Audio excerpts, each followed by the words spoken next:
Assalamualaikum warahmatullahi wabarakatuh. Alhamdulillahi rabbil alamin. Nahmaduhu wa nasta'inuhu wa nastaghfiruh. Na'udzu billahi min shururi anfusina wa min sayyiati a'malina. May yahdihillahu fala mudilla lahu wa may yudlil فلن تجد له وليا مرشدا أشهد أن لا إله إلا الله وحده لا شريك له وأشهد أن محمدا رسول الله صلى الله عليه وسلم اللهم صل وسلم وبارك على هذا النبي الكريم وإمامنا مجاهدنا قدوتنا رسولنا ومن تبعه بإحسان إلى يوم الدين فيا أيها المسلمون ومعاشر المسلمين رحمكم الله اتقوا الله فقد فاز المتقون قال الله تعالى في كتابه العزيز أعوذ بالله من الشيطان الرجيم بسم الله الرحمن الرحيم يا أيها الذين آمنوا اتقوا الله حق تقاته ولا تموتن إلا وأنتم مسلمون. Ma'asyiral muslimin, fardu Jum'ah Masjid Ad-Diya yang diberkahi dimuliakan Allah Subhanahu wa taala.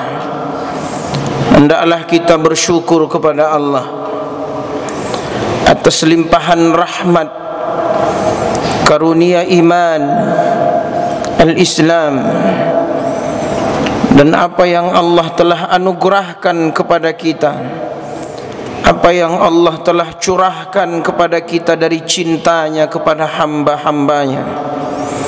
Maka oleh sebab itu hendaklah kita dalam hidup ini mengharap cintanya Allah, agar kita mendapatkan cintanya Allah Subhanahu wa ta'ala, agar dalam hidup ini kita bersama orang-orang yang dicintai oleh Allah Subhanahu wa ta'ala. Wa uhibbu hadzal din, ya Allah, kuatkanlah kami ya Rabb untuk menyatakan rasa cinta kami kepada agama ini, al-Islam,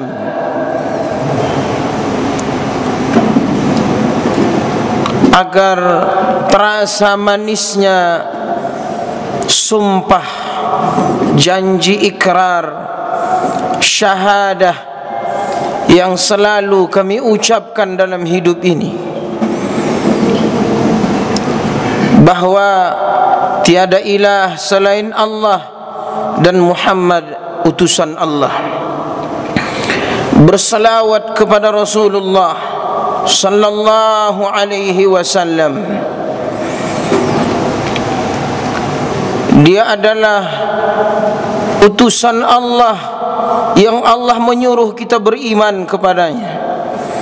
Dia adalah utusan Allah, Nabiullah, yang kita disuruh untuk memuliakan, mengagungkan, mencintai, mengikuti, mengidolakan, hingga membela agama yang dibawanya, mewarisi risalahnya. Ma'asyiral muslimin, jamaah salat Jumat Masjid Ad-Diya yang diberkahi dimuliakan Allah Subhanahu wa ta'ala. Dulu ayat-ayat Allah yang dihina, sekarang utusan Allah yang mereka hina. Demi Allah, mungkin Allah ingin mentajdid iman umat ini.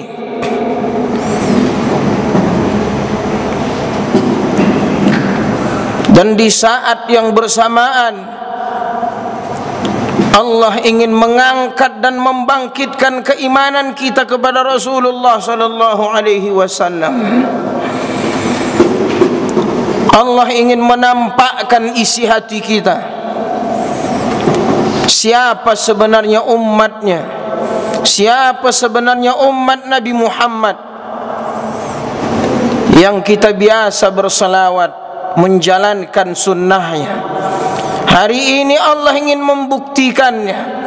Dan engkau sebagai seorang mukmin yang selama ini engkau berucap Allahumma salli ala Muhammad,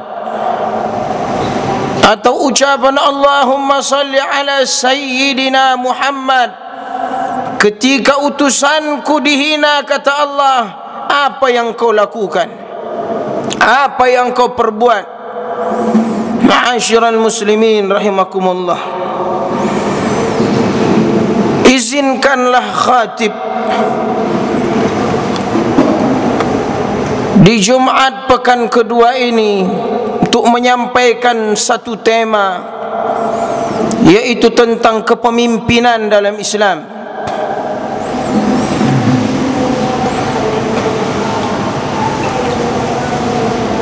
Bahwa ajaran Islam ini universal, sempurna. Maka hablum minallah wa hablum minan nas telah diatur oleh Allah dalam Al-Quran was Sunnah. Namun seringkali kesempurnaan Islam ini hanya dibincang, dibicarakan, dibaca, disampaikan, diulas, hanya berkisar tentang akidah, ibadah, wa akhlak. Namun ketika berbicara tentang kepemimpinan, seolah-olah kadang alergi, merasa tidak lagi simpatik, seolah-olah pernah terzolimi dengan kepemimpinan yang ada, seolah-olah cukuplah kami ini kerja, dapat gaji, beribadah, pulang ke rumah pensiun, lalu Allah panggil.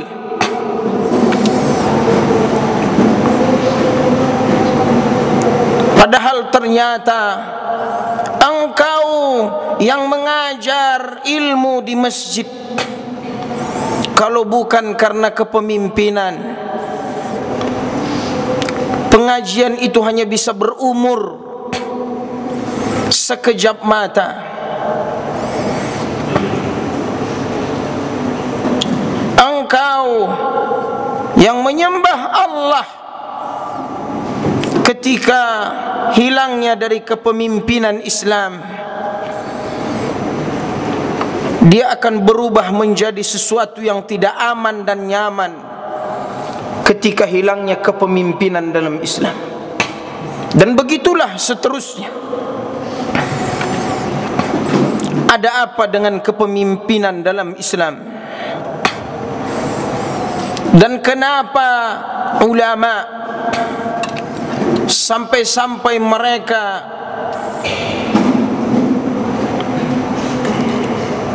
menceritakan berapa banyak istilah dalam Al-Quran bicara tentang pemimpin. Dan pemimpin ini dalam Islam menjadi sesuatu jaminan yang kuat agar terhindar dari kesewenang-wenangan, arogansi antara seseorang dengan yang lainnya. Dan Allah Subhanahu wa ta'ala adalah yang memberikan kekuasaan dan penguasa di langit dan di bumi. Dan berapa banyak ayat Allah menceritakan itu. Kata Allah Subhanahu wa taala di surah Yusuf di potongan ayat 40, "Inil hukmu illa lillah." Hak yang menetapkan hukum-hukum itu adalah Allah Subhanahu wa taala. Keputusan hanya milik Allah Subhanahu wa taala. Qul innal amra kullahu lillah. Kata Allah Subhanahu wa taala, segala urusan itu adalah di tangan Allah. Ali Imran ayat 104. Kata Allah di surah Ghafir Al-Mu'min di ayat ke-12, "Fal hukmu lillahil aliyyil kabir." Keputusan adalah pada Allah yang maha tinggi dan yang maha besar. Bahkan kata Allah di surah Al-Maidah di ayat 44, di ayat 45 dan 47, "Wa man lam yahkum bima anzalallahu fa ulaika humul kafirun, wa man lam yahkum bima anzalallahu fa ulaika humuz zalimun, wa man lam yahkum bima anzalallahu fa ulaika humul fasiqun." Barang siapa yang tak berhukum dengan hukum Allah, mereka itu orang kafir, zalim, fasik, kata Allah. Ma'asyiral muslimin rahimakumullah. Maka dijadikanlah umat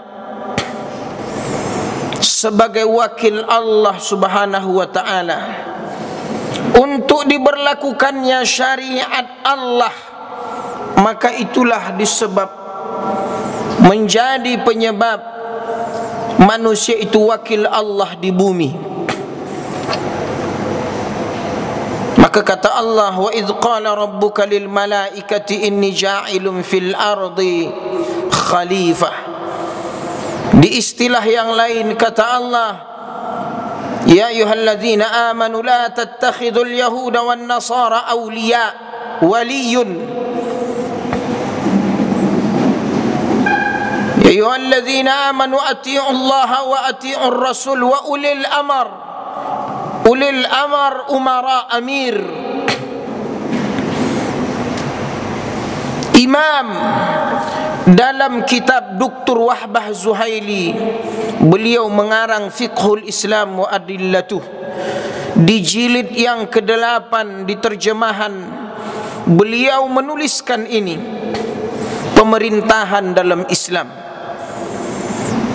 Dan beliau yang menyebut bahwa berapa banyak istilah pemimpin ini berarti begitu besar perhatian Allah agar berjalannya kepemimpinan itu dalam Islam di muka bumi. Karena mereka menjadi wakil Allah untuk menjalankan syariat di bumi itu. Ma'asyiral muslimin rahimakumullah. Ciri pemimpin, kata Allah Subhanahu wa ta'ala di surah Al-Hajj di ayat 41, "A'udzu billahi minasy syaithanir rajim. Bismillahirrahmanirrahim. Alladzina in makkannahum fil ard aqamus salah wa atawuz zakah wa amaru bil ma'ruf wa nahaw 'anil munkar walillahi 'aqibatul umur." Sesungguhnya kata Allah, orang-orang yang Allah teguhkan kekuasaan kepada mereka adalah orang-orang yang mendirikan salat, menunaikan zakat, menyuruh kepada yang baik, yang ma'ruf, mencegah dari yang mungkar. Alladzina immakkannahum fil ard, yang Allah berikan kekuasaan kepada mereka adalah orang-orang yang ciri-cirinya yasjudun.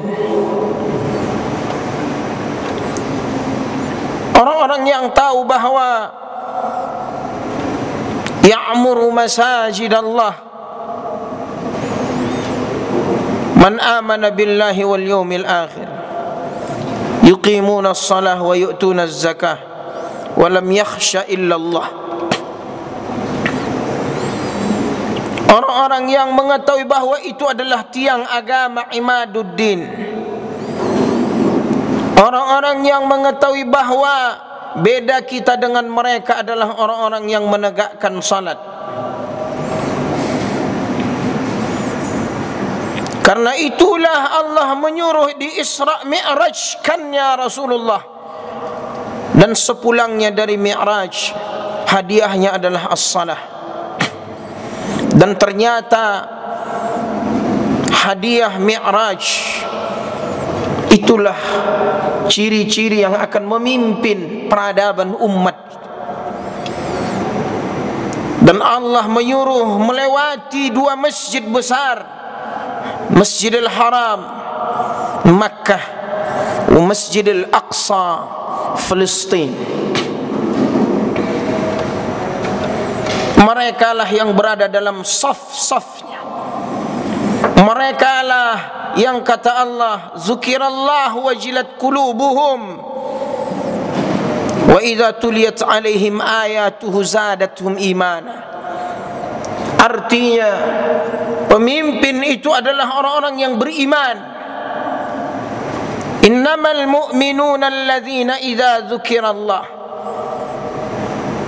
Bahkan beberapa ulama seperti Ustaz Adi Hidayat mengatakan al-mu'minun itulah level orang-orang yang beriman yang paling tinggi.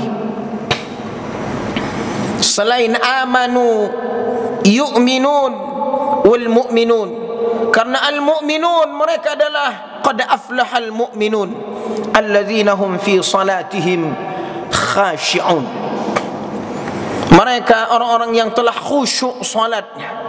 Dan kenapa ini pula lah yang menjadi ciri pemimpin. Dan Allah menyuruh, dan dalam bahasan ayat walam yakhsha illallah, di banyak literasi tulisan-tulisan ulama, ternyata fungsi pemimpin itu adalah menjaga agama. Seperti yang disebutkan oleh Ad-Dahlawi, fungsi itu adalah menegakkan agama. Maka pemimpin itu supaya tegaknya agama.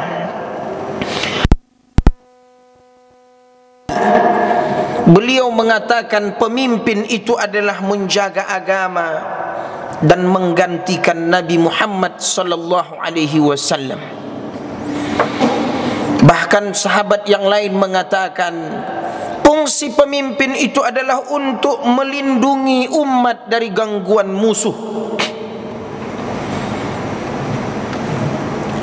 Ada beberapa ulama mengatakan walam yakhsha illallah. Pemimpin itu, ulama itu, tidak ada yang boleh takut dari musuh. Walam yakhsha illallah. Maka Allah sebutkan innama yakhshallaha min ibadihil ulama. Ulama tidak ada yang dia takuti kecuali Allah. Dan di sini disebutkan salah satu syarat menjadi pemimpin itu adalah syaja'ah, pemberani, bukan pengecut. Dan mereka disebut ulama, mereka yang berilmu, mereka yang tahu, yakin akan kekuasaan Allah, dan disunnahkan mewiridkan itu di setiap pagi dan petang. Qulillahumma malikal mulk tu'til mulka man tasha' wa tanzi'ul mulka mimman tasha' tu'izzu man tasha' wa tuzillu man tasha'. Katakanlah, Allah lah raja di raja.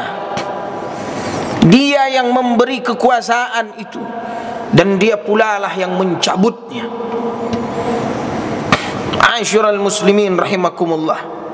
Dan Rasulullah yang menganjurkan, idza kharaja salasatun fa'ammiru ahadukum. Kalau kalian keluar 3 orang untuk sebuah perjalanan, pilihlah 1 orang yang memimpin perjalanan itu. Dan itulah sunnatus safar. Itulah sunnahnya satu perjalanan, apalagi lebih dari 3 orang. Apalagi umat ini ratusan juta orang. Nabi yang menyuruh, jika kalian berada 3 orang, pilihlah 1 menjadi amir kalian dalam perjalanan itu. Oleh sebab itu ulama menetapkan 4 fungsi pemimpin. Jamaah Masjid Ad-Diya yang dirahmati Allah, demi Allah, 4 fungsi ini pernah saya sampaikan di mimbar ini, supaya kelak mimbar ini menjadi saksi. Karena ini bukan hanya urusan kita besok pemilu di TPS. Ini bukan hanya urusan kita dengan apa yang kita pilih, siapa yang memimpin kita. Tapi ini urusan anak cucu kita. Tapi ini adalah urusan akidah, ibadah, akhlak kita. Ini adalah urusan harta umat Islam, kejayaan Islam. Karena musuh tahu konsep Islam dan kepemimpinan inilah, sampai-sampai rekayasa itu bagaimana 200 juta umat Islam, ratusan juta umat Islam di negeri-negeri yang lain, supaya yang memimpin mereka itu bukanlah orang-orang yang mengerti fungsi pemimpin. Yang pertama, kata Dr. Wahbah Zuhaili, fungsi pemimpin itu adalah menjaga agama, hifzuddin. Dan ini sejalan dengan maqasidus syariah, bahwa maksud syariah itu adalah menjaga agama, agar agama tidak dipermainkan, agar ada yang menjalankan dan menjaga agama ini, agar hati kita tenang beribadah, agar kalimatullahi hiyal ulya, agar kalimat-kalimat Allah itu tinggi. Yang kedua adalah menjalankan syiar Islam, agar umat yang dipimpinnya mampu mensyiarkan agamanya. Sebaliknya, mau sampai kapan ya umat al-Islam ajaran dan syariat ini seolah-olah dialah yang mengganjal, menghambat demokrasi, keamanan dan seterusnya. Inilah isu yang sampai hari ini. Namun Allah menunjukkan kekuatan dari Turki. Betapa hari ini hampir Afrika dan negara-negara kecil umat Islam yang dulunya jaya, hari ini mereka dibantu oleh saudaranya Turki hingga melunasi hutang-hutang mereka. Dan ini salah satu alasan, kata ulama pengamat Timur Tengah, kenapa Perancis melalui pemerintahnya dibolehkannya Islamfobia. Karena yang selama ini jajahan-jajahan mereka di bawah ternakan mereka, hari ini berpindah kepada Turki. Ma'asyiral muslimin rahimakumullah. Yang ketiga adalah mengelola uang umat Islam. Zakatnya, bahkan di bulan yang lalu saya sampaikan, ada 90 juta bungkus rokok terjual di negeri ini per hari. Maka jika dikali 10.000, satu hari itu mereka mendapatkan uang 900 miliar. 4 hari 3,6 triliun. Basnas 1 tahun 365 hari, dia baru bisa mengumpulkan 3,8 triliun. Siapa yang membeli rokok? Kemana uang itu? Saya bukan menyinggung siapa yang membeli rokok. Bahkan kalau bisa kita uang itu kita belikan, kita belanjakan di jalan Allah. Seandainya yang 90 juta kita ambil separuh, berarti ada 500 miliar per hari kita titipkan di lembaga zakat untuk kekuatan umat. Yakinlah Masjid Al-Diya ini akan memiliki rumah sakit sendiri. YBM-PLN ini akan memiliki universitas sendiri, memberikan jutaan anak negeri, dengan beasiswa. Itu hanya dari satu item yang kita bakar di negeri ini. Buktinya kita punya kurban 15 ekor sampai 20 ekor per masjid, dikali 1 juta masjid se-Indonesia. Jika 1 ekor 15 juta, 10 ekor sudah 150 juta. Berapa triliunkah per tahun umat Islam dengan sukarela ridho mencari berkah takwa hanya untuk menyembelih hewan kurban? Mereka sanggup. Belum zakat, belum infak, bahkan belum wakaf, bahkan dana haji yang hari ini kita mendaftar akan berangkat tahun 2040. Andaikan uang itu digunakan untuk umat Islam,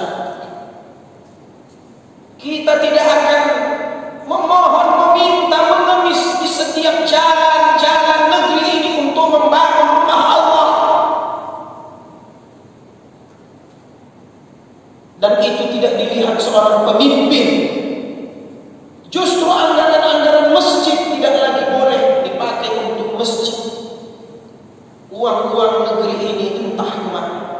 Tapi dengan fungsi pemimpin ini, hadirnya kepemimpinan Islam, seminimal mungkin uang orang-orang yang beriman itu dikelola oleh mereka dan akan menjayakan agama Allah. Dan yang terakhir, melawan musuh. Ada 3 buku yang saya baca, termasuk Al-Mawardi.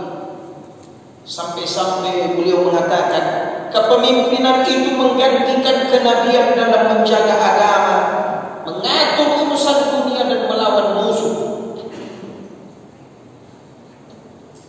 Lalu mereka katakan, isi khutbah ini ekstrim, radikal, mengajak orang.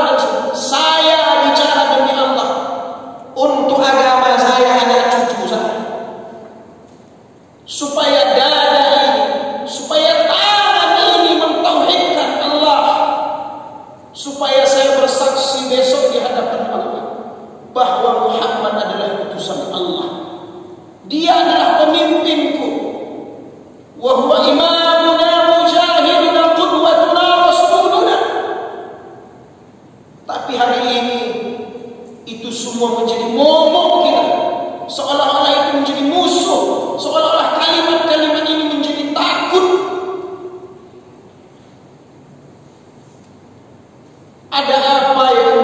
sedang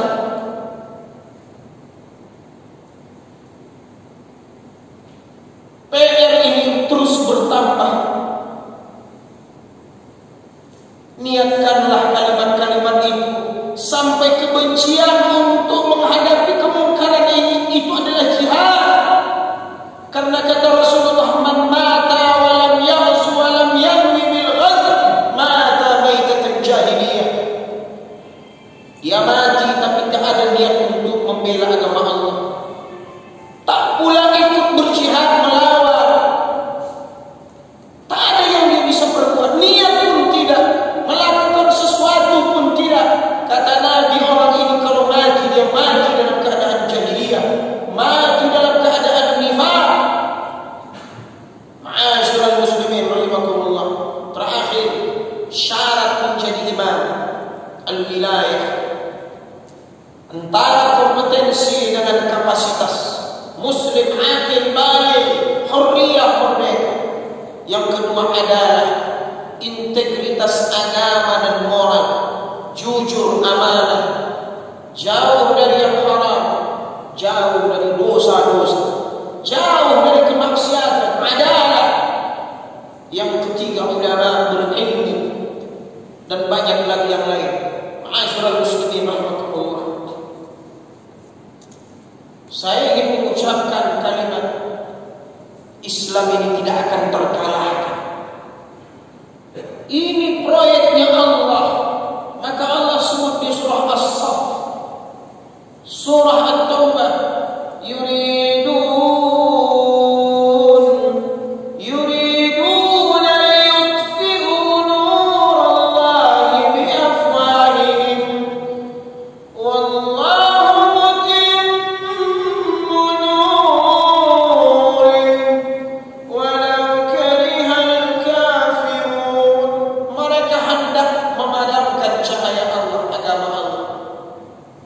padahal Allah yang menyempurnakan. Engkau tak mau, sudah, pinggir. Siapa yang mau? Tapi saya sebutkan demi Allah, Islam tak terkalahkan. Barakallahu li wa lakum fil Qur'anil azim. Nafa'ani wa iyyakum bima fihi min al-ayati wa dzikril hakim. Taqabbalallahu minni wa minkum tilawatahu. Innahu was-sami'ul 'alim. Fastaghfiruhu innahu huwal ghafur.